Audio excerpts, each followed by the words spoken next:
नमस्कार। जहाँ कोशिशको उचाइ अग्लो हुन्छ, त्यहाँ भाग्यलाई पनि झुक्नै पर्छ।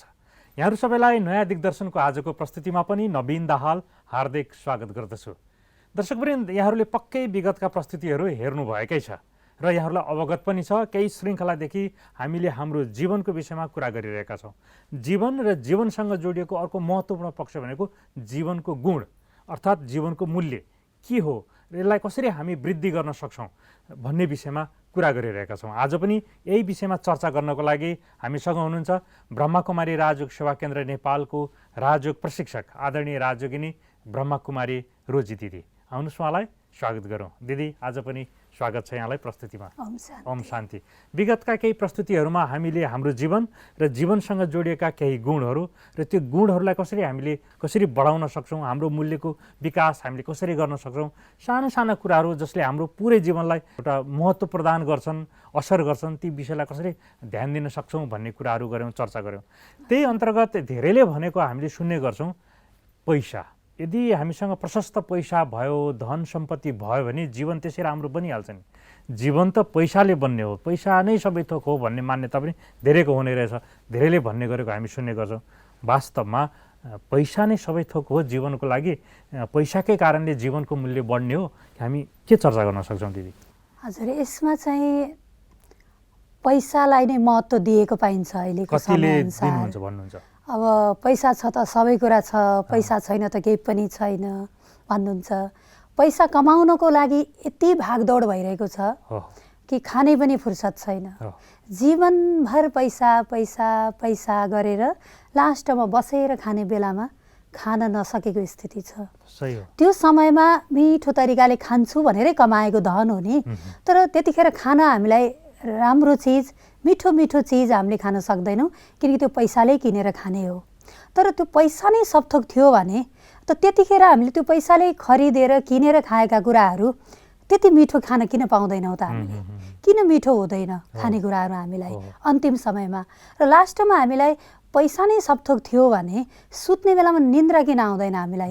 किनकि मूल्यवान बेड हाम्रो तयार हुन्छ, बहुमूल्य होइन सामग्रीले चिजले बनेको लाखौँ लाखौँ रुपियाँको बेडमा हामी सुत्छौँ, त निद किन आउँदैन त? त्यो निदको लागि त्यो थोरै पैसाको ट्याब्लेट हुन्छ नि, त्यो ट्याब्लेट किन्न त त्यति दुःख गरेर भाग्न पर्थेन नि। त्यो त थोरै पैसामा पनि किनेर आउँछ, त्यो खाएर निदाउनु पर्ने आवश्यकता किन छ हामीलाई?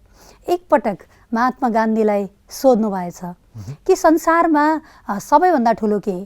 धन, शक्ति, बल भनेर सोध्नु भएछ। सोध्दा उहाँले के जवाफ दिनुभयो? सबैभन्दा ठुलो समयको महत्त्वलाई बुझ्नु, समयको मूल्य बुझेर समयअनुसार चल्नु नै सबैभन्दा ठुलो कुरा हो र त्यो अनुसारको कर्म गर्नु भनेर उहाँले जवाफ दिनुभएछ। भनेपछि एउटा समयअनुसार हामीले कस्तो किसिमले धन कमाउने हो त? धन कमाउँदा अब धन कमाएर पेटले त थोरै नै माग्छ, पेटलाई खासै धेरै चाहिँदैन, पेटको लागि हो भने त्यति दौडिनु पर्दैन। तर हामीले बाहिरी खर्चको लागि मात्रै धेरै धनको हामीलाई आवश्यकता परेको, त्यो पनि अरूको हेरेको कारणले गर्दा।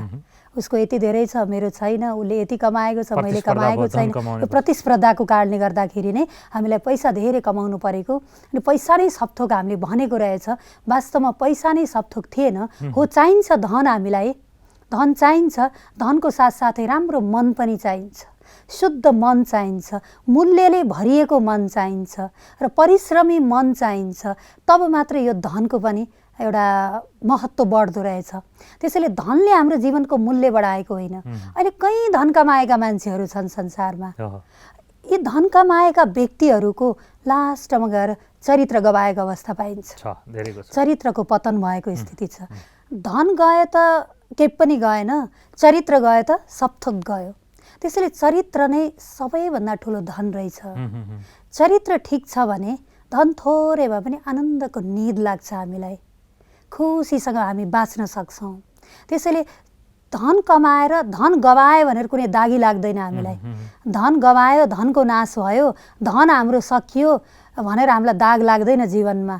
र चरित्र गवायौँ भने हामीलाई दागी लाग्छ जीवनभर। भनेपछि जीवनको मूल्य भनेको धन होइन, जीवनको मूल्य भनेको चरित्र हो भन्ने हामीले निष्कर्षमा हामी पुग्न सक्यौँ। यसर्थ हाम्रो जीवनको लागि धन केही आवश्यक, जीवन गुजाराको लागि आवश्यक छ पनि, पैसा आवश्यक पनि छ, तर मुख्य कुरा हाम्रो चरित्र, हाम्रो नैतिकता, हाम्रो मर्यादा, जीवनको यो चाहिँ मूल्य हो भन्ने कुरो हामीले चर्चा गऱ्यौँ, निष्कर्षमा यो पुग्यौँ। सँगसँगै अर्को सन्दर्भ छ जीवनसँग जोडिएको, जीवनको मूल्यसँग जोडिएको असाध्यै संवेदनशील विषय हो यो। सुसाइडको विषयमा, आत्महत्याको विषयमा म केन्द्रित हुन चाहे यतिखेर कि धेरै व्यक्तिहरूले यो आफ्नो जीवनलाई, आफ्नो शरीरलाई नाश गर्नुहुन्छ, त्याग गर्नुहुन्छ। उहाँहरूलाई के लाग्छ कि यसको शरीरको मूल्य नै भएन, जीवनको मूल्य नै छैन, यो मूल्यहीन भयो, जिरो अवस्थामा पुग्यो भनेर सायद उहाँले त्याग गरेको हो कि के लाग्छ उहाँहरूलाई? उहाँहरूले जीवनलाई किन बुझ्न सक्नु भएन? त्यो आत्महत्या नै सबै थोक हो, सबै समस्याको समाधान हो भन्ने उहाँहरूलाई लाग्छ, त्यही भएर सायद गर्नुहुन्छ होला, उहाँहरूले आत्महत्या गर्नुहुन्छ होला। उहाँहरूलाई यहाँले कसरी सम्बोधन गर्नुहुन्छ? जस्तो सबभन्दा पहिला कुरा हामीले अब आत्महत्यालाई चाहिँ अहिलेको समयमा अब केही यसो दुःख आइपर्यो कि केही आपत आइपर्यो कि आत्महत्या गरिहाल्ने, सुसाइड गरिहाल्ने, यस्तो अहिले बढेको अवस्था छ। अहिले एउटा बच्चालाईदेखि लिएर, युवादेखि लिएर वृद्धहरूमा पनि यो क्रम बढेको छ। र वृद्ध व्यक्तित्वहरूले पनि आफ्नो जीवनदेखि निराश भएर आत्महत्या गरिहाल्ने। आत्महत्या मतलब यो शरीरमा जुन आत्मा छ नि, यसलाई पीडा दिनु, कष्ट दिनु रहेछ कि। र यो आत्माको मात्रै हत्या होइन, यो प्रकृतिको पनि हत्या हो। किनकि हाम्रो शरीर त प्रकृतिले बनेको छ नि, जलवायु, अग्नि, पृथ्वी, आकाश, पञ्चतत्त्वले बनेको यो शरीर हो। त्यो शरीरको पनि हामीले अवहेलना गरेको रहेछ कि यसरी चाहिँ हत्या गरेका रहेछौँ।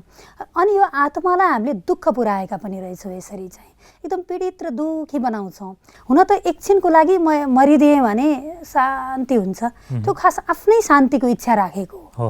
भन्न त भन्छन् म मरिदिएँ भने परिवारलाई सबैलाई हल्का हुन्छ, आनन्द हुन्छ, म बोझ भएको छ कि क्या हो, म गइदिएँ भने आनन्द हुन्थ्यो होला भनिन्छ। वास्तवमा त्यो आफ्नो मनको आनन्द मात्रै महसुस गरेका हुन्। तर त्यसरी चाहिँ महसुस आनन्द मिल्नेवाला छैन रहेछ।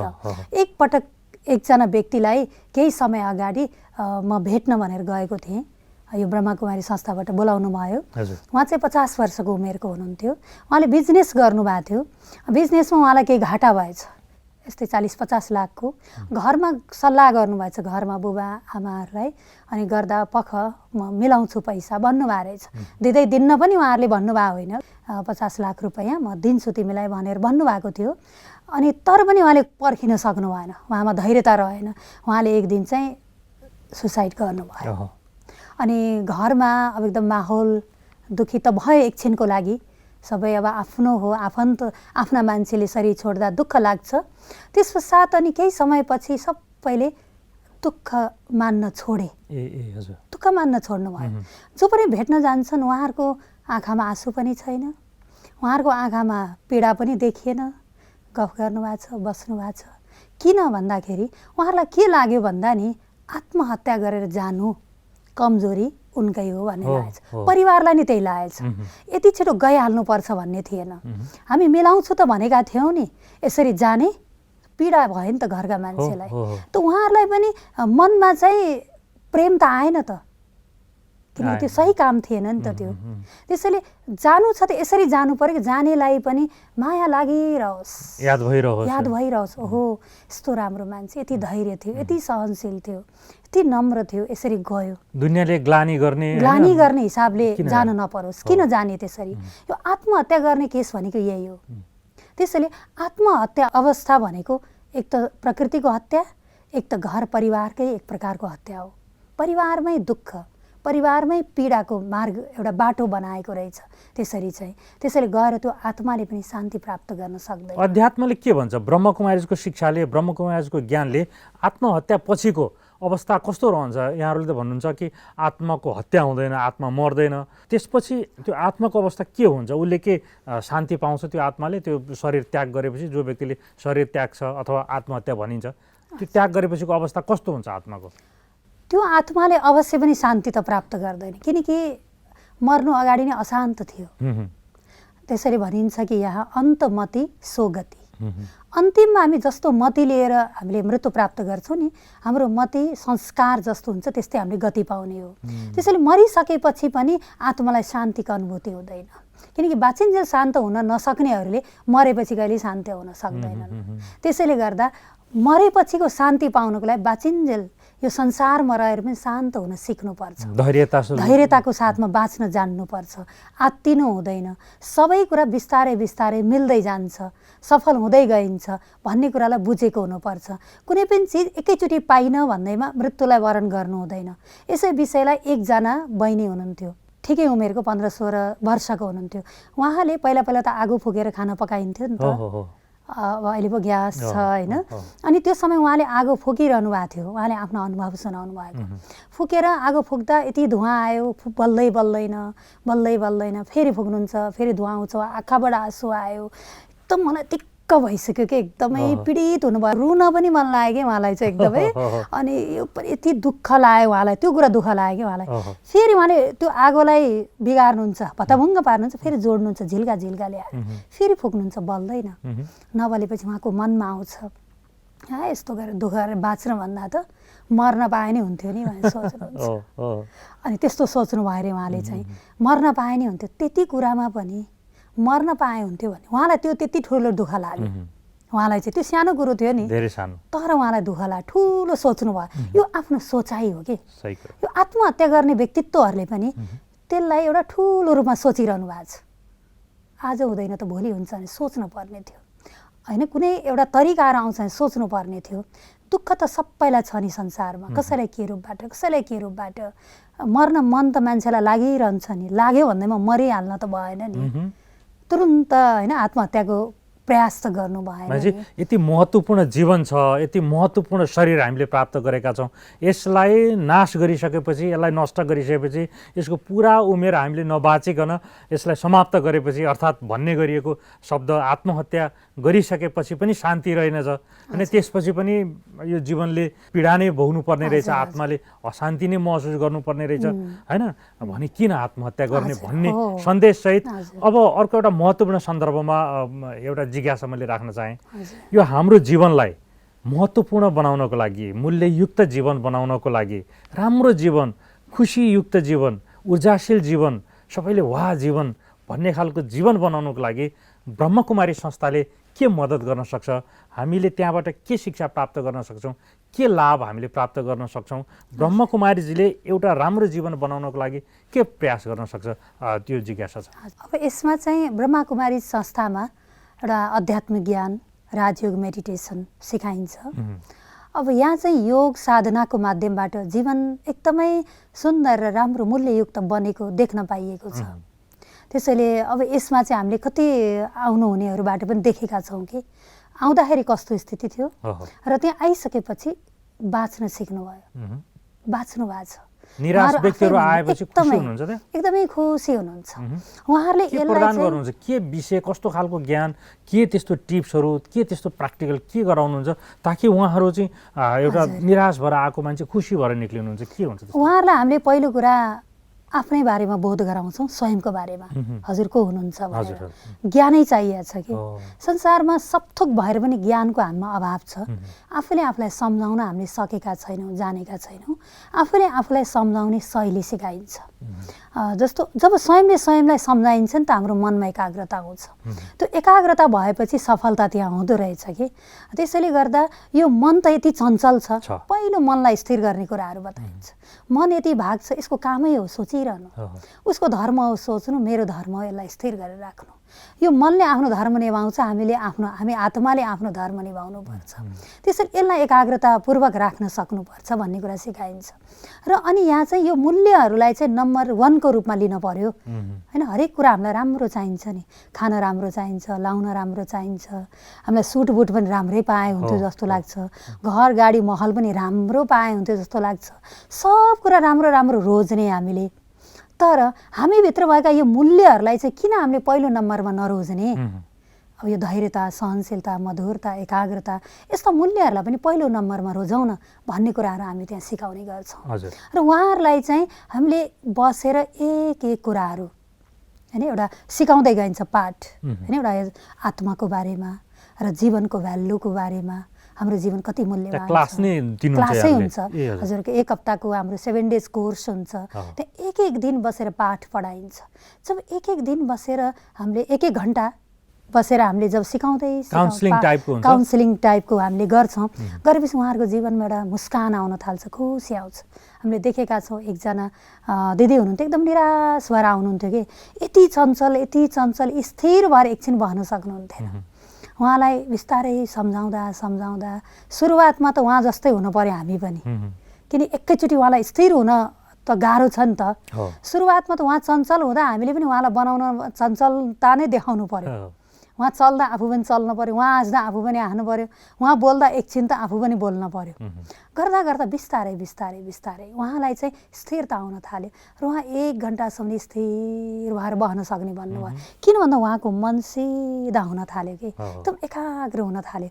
यस्ता मूल्यका कुराहरू, यस्ता कुराहरू त्यहाँ सिकाउँदा काउन्सिलिङ गर्दा उहाँहरूले चाहिँ आफ्नो जीवनमा एउटा सफलता प्राप्त गरेको अनुभव गर्नुभयो। यस्ता कुराहरू सिकाइन्छ। अर्को कुरा आध्यात्मिक ज्ञान हुन्छ। त्यहाँ रेगुलर ज्ञान योगको पढाइहरू हुन्छ।